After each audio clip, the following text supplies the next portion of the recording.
Challenge அக்கௌண்ட்ல loss பண்ணிட்டு personal அக்கௌண்ட்ல ப்ராஃபிட் பண்ணிருக்கேன். ஏன் திமுங்களா எப்படி?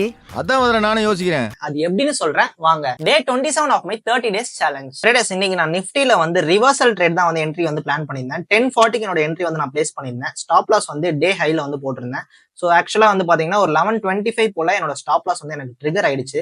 ஸோ சேலஞ்ச் அக்கௌண்ட்ல வந்து ஒரு 2400 rupees லாஸ் பண்ணியிருக்கேன் என்னோட ஃபர்ஸ்ட் ட்ரேட்ல. அண்ட் என்னோட பர்சனல் அக்கௌண்ட்ல வந்து ஒரு 14,000 rupees லாஸ் தான் வந்து புக் பண்ணியிருந்தேன். தென் என்னோட செகண்ட் என்ட்ரி வந்து பாத்தீங்கன்னா ஸோ இந்த இடத்துல 12:30 கேண்டல்ல பிரேக் அவுட் ஆயிருக்கு பாத்தீங்களா. ஸோ பிரேக் அவுட் ஆகி ரீடெஸ்ட்ல தான் என்ட்ரி வந்து பிளேஸ் பண்ணியிருந்தேன். 12:50 கேண்டல்ல என்னோட என்ட்ரி வந்து பிளேஸ் பண்ணியிருந்தேன். ஸ்டாப் லாஸ் வந்து ரொம்பவே சின்னது தான் எனக்கு. ஸோ ஆல்மோஸ்ட் ஒரு 15 பாயிண்ட்ஸ் தான் வந்து ஸ்டாப் லாஸ்.